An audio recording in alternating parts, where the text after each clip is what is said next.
This is the S2v2 switch, and it's a very compelling option for your next tactile switch. So let's jump right into it. Right after you jump right onto that like button.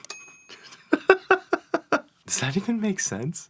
Sorry I sound a little congested. I've been a little under the weather for the last couple days, but hey, the content never stops. The S2v2 is the second iteration of the S2 Snow tactile designed by KTechs, who is a Singapore-based vendor that is a one-stop shop for all your mechanical keyboard needs. Based on their website, it looks like they're a regional partner for KBD fans, but they also have some really cool products that I haven't seen anywhere else, like this stabilizer twister. Getting back to the switches, the S2v2 is a long pole tactile switch produced by Texi, and it features a milky HPE top, a mystery blend bottom, and a 13.9mm long pole stem. The spring is a 22mm long two-stage spring, and it has a listed 50-gram actuation, 63.5-gram bottom out. What sets this switch apart from most others on the market is a polished mold, which as far as I know was first seen in the OP Blacks, but has since been introduced in other switches like the Gateron X. Factory polishing hasn't really caught on, possibly because it adds more complexity to the process, and in my personal opinion, there isn't too much of a benefit, but it definitely can't hurt the smoothness of the switch.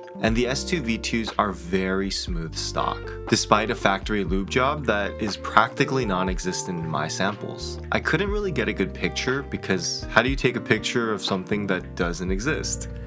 But all jokes aside, the factory lube was very light, but the switches were still exceptionally smooth. I'm also happy to note that these switches are perfectly usable stock and have no crap sounds during normal use, which is really impressive, especially for a tactile switch. Let's take a listen to these switches stock.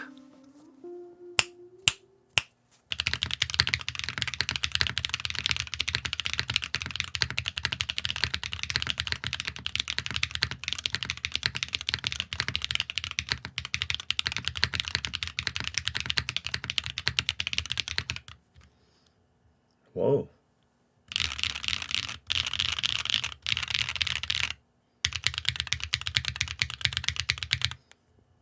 So these switches are the only tactiles that I've used where my typing speed actually went up on Monkey Type, and I was consistently hitting my PR of 134 words per minute.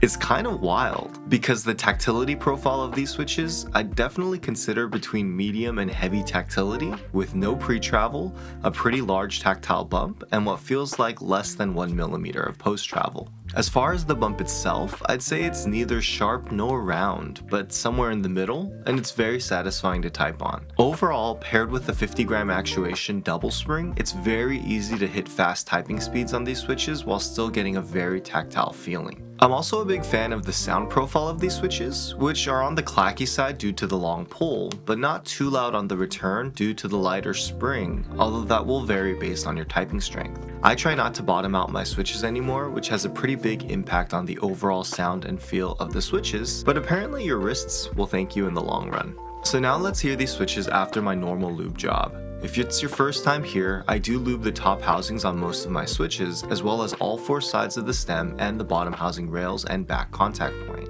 For the S2v2s, I use 205G0. Let's take a listen after the lube. Here we go.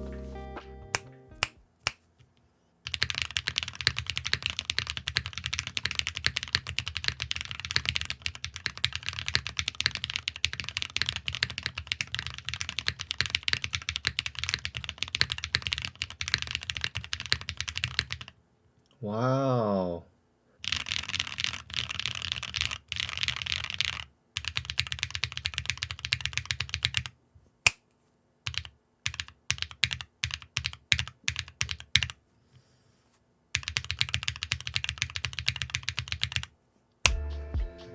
So after the lube, I'd say the switches sound slightly more refined on the return and very slightly less plasticky overall. Once again, it's really not necessary to lube these switches from either an acoustics or smoothness standpoint, and I was surprised at how there was little to no leaf noise on a switch that is so tactile. Overall, I'm very impressed with the S2v2, but now we need to talk about the one drawback, which is its price. You can pick them up at KTechs, or if you're in the US, at Danekeeps, where at the time of making this video, they work out to 65 cents per switch. Now, I was talking with TR from KTechs about these switches, and he mentioned that he's trying to work out a price reduction, so they should be sitting around 60 cents per switch, possibly by the time this review actually goes live. But don't get me wrong, for 65 cents per switch, the S2v2 delivers everything that I'd want. A flawless stock experience and a unique sound and feel because due to the material choice, mostly the milky HPE top, these switches are definitely not as sharp or high pitch as I'd expect given such a long pull.